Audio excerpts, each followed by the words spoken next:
So today, Jim's going to give us his prediction or how the election results will unfold on November 5th and the way that a winner might be achieved, right?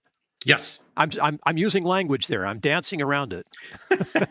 Yeah, the study of the statistics, looking at all the different polls and trying to make these kind of predictions is called Safeology. We'll put it down in the show notes. Safeology. Safeology. We'll put it down in the show notes. And I have this kind of tradition that every 4 years or so, on social media, I've done this since 2012. I may have even done it in 2008, but I know I've done it since 2012. Make it kind of predicting what's going to happen. Yeah. And I just did it again this past week, and I didn't have a podcast 4 years ago. So I'm going to, use my personal privilege to do it here and put the prediction here where we have a record of it. So yeah, I'll get to my prediction. With the boss, right? It's all it's good. Management has given their seal of approval. These are our opinions.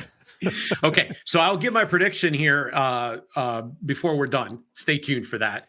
But I want to get into how to watch this. Yes, this is important because I read your post on Facebook and it was just so helpful to me to go, oh, well, now I have some hooks to hold on to. And we're going to use basically that as much of the outline for what I'm about to say here the next couple minutes. So a very simplified version of what to watch on election night is that the key state is the Keystone State. That is, Pennsylvania is the place where the election is most likely to be decided. The most experts agree with this. Mm-hmm. There are various, individual takes. People try to provide various hot takes out there to get you to watch videos like this. But most of the experts really do come in on the idea that Pennsylvania is where this is going to be decided. Now you say where it's going to be decided. So our votes are not decided in this country by popular vote. Hillary Clinton won the popular vote, did not win the presidency. Joe Biden did win the popular vote and won the presidency. It is if Donald Trump were to win, he will probably not win the popular vote and could still very well win the presidency, as we're going to show you here in a moment. Yep. So Pennsylvania is where it goes, and they're spending all of their efforts and time there. You'll see the candidates visiting there frequently and trying to do everything they can. And when I say the candidates, at this point in time, there's only two that have a possibility of winning. We can all acknowledge that. I personally am not voting for either one of these people. I'm not rooting. What I'm going to say here, people are like, you're just for so-and-so or you're opposed to so-and-so. Don't try to be too clever and read anything like that into it, because I'm not for either one of these people, okay? What I want you to understand, though, is how this is going to play out. You're going to sit and watch this on election night. I'm going to give you a sense of how to go about doing that. So Pennsylvania is the key state to watch in the simple version of this, okay? Right. All right, but let's play around, because there is a scenario where one of these candidates can lose Pennsylvania and still win the presidency. Okay? So you have this cool interactive map that I don't know who produces this thing, but it's out there, and you can actually play with this map to see how things go. Yeah, there it is. It's This is it, 270 to win, 270TOWIN.com. 270towin.com. We'll put the link down in the show notes. You too can play the game of Safeology. I use one other tool I'm really fond of, and that's Real Clear Politics. Real Clear Politics does not just national polling. They also report on state by state polling, and there are states called battlegrounds, and they are all displayed there in gold. Yes. Right? Red is Republican, blue is Democrat. There are various shades of red determining of darkness of red and various shades of darkness of blue in this map. If you're not watching, you're listening here. I'll list what the states are in a moment. But all of those states that are marked out, they're definitely going to go to red to Donald Trump and blue to Kamala Harris. Okay. Yeah, now what's left in gold is Wisconsin, Nevada, Arizona, Georgia, North Carolina, Pennsylvania, and Michigan. That's what is left, according to most experts. Okay? Gotcha. So I'm going to simplify this a little bit, because I'm going to tell you it's very likely that Donald Trump is going to win Georgia. And it's also very likely that Kamala Harris is going to win Wisconsin. And it's very likely that Donald Trump is going to win Arizona. Okay? So you meant Wisconsin to go blue, right? I did mean it to go blue. Thank you. Yeah. How do you have to click it like 3 times? Yeah. Yep. There we go. So that's how that's going to play out. Georgia, Trump; Wisconsin, Harris; and Arizona, Trump. Okay. Now that leaves just 4 states. These are the 4 states to watch on election night. All of them right now are too close to call. I'm going to Michigan. suggest to you that Michigan and Pennsylvania was really interesting. You've got the math. You can see it at the top. At this current point, Democrats have 236 electoral votes. Republicans need 270 is what's needed to win. So the first one to get to 270 wins the race. Okay. 270, then, if you give Donald Trump North Carolina and then you give him Pennsylvania, he wins the presidency. Yeah, 281. Okay. Okay. So we're going to go back to status where this is still a battleground state, because I want to show you a couple different ways that this ends up working out. So a lot of people are not going to pay very much attention to Nevada because it's only got 6 electoral votes. And a lot of the analysis I've seen has managed to overlook this.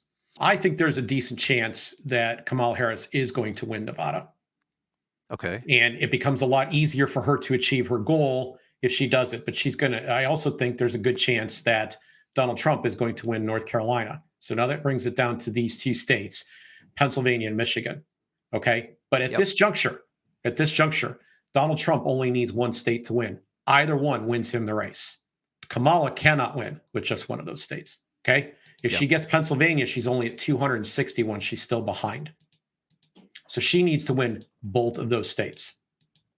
Now, I will tell you right now that both Pennsylvania and Michigan, I will tell you right now that Nevada really is too close to call, according to everything we're seeing. And in the last couple of days before we're sitting down here to record, there has early voting has begun, and Nevada, the Republicans are doing way better. They're way outperforming where they were 4 years ago. There are reasons for this. We're not going to belabor those. They're covered elsewhere. I want to keep this podcast, this episode short. It is an instant grace after all. But I want to say that while I think that maybe she has some natural advantages there, this is far from certain.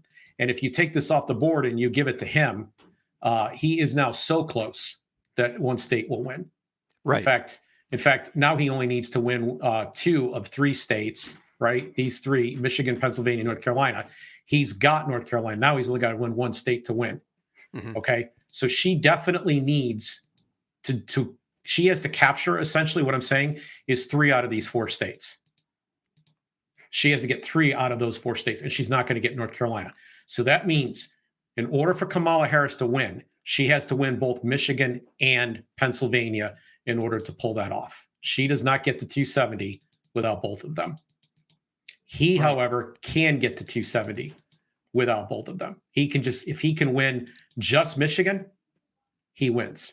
If he can win just Pennsylvania, sorry, I'm getting it to him, he wins. Okay? Yeah. Either way. All right. Now, this brings me to Michigan and the last point I want to make. Michigan is a blue state. It should be a natural Democratic win. But I'm involved in another project through my work where we are doing discussions with individuals in the greater Detroit area, Detroit, Dearborn, that area. In fact, I've made 2 trips to Michigan in the last year. In these discussions that we were having with people, we began noticing almost a year ago, because they started in November of last year. In these discussions, we began noticing that people either were Muslim or knew someone who was Muslim. There's a large concentration of Muslim population in the Dearborn, Flint, and Detroit area. Yes. And people were coming into these conversations, and they were very upset with the Biden administration's handling of the situation in Gaza.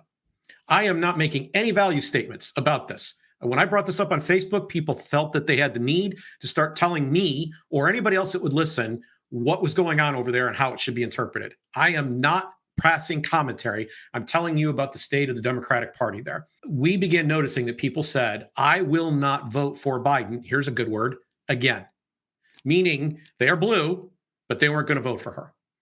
Then we find out just a couple of weeks ago that Jill Stein, who is the Green Party candidate, Jill Stein is in a position to score some percentage points, but I have never seen the Democratic Party respond by taking out its own ads. And that's what's happening here.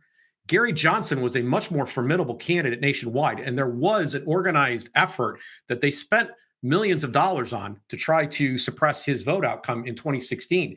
But they didn't run ads in a single state in the country. They're running ads in Michigan against Jill Stein because she may be the margin of victory.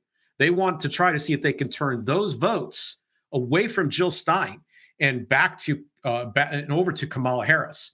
it doesn't end there. MSNBC just did a show, and on that show, they had a focus group. It only had 4 people. And you would make the mistake of thinking, well, Jim, now you're going to start citing anecdotes. Well, if you say this, you're missing the point.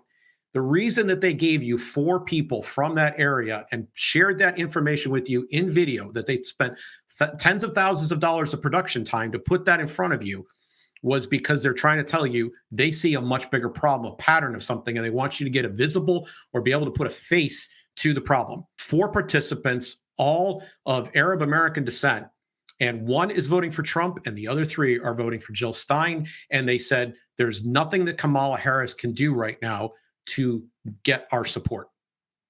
So Michigan is really up in the air where it shouldn't be. And it may be that the war that's going on between Israel and Palestine right now could end up being the thing that decides the outcome of the election of the president of the United States. So, Bill, here's my parting thought. You're watching the TV that night. You have 4 states to watch. 4 states. We'll put them down in the show notes too.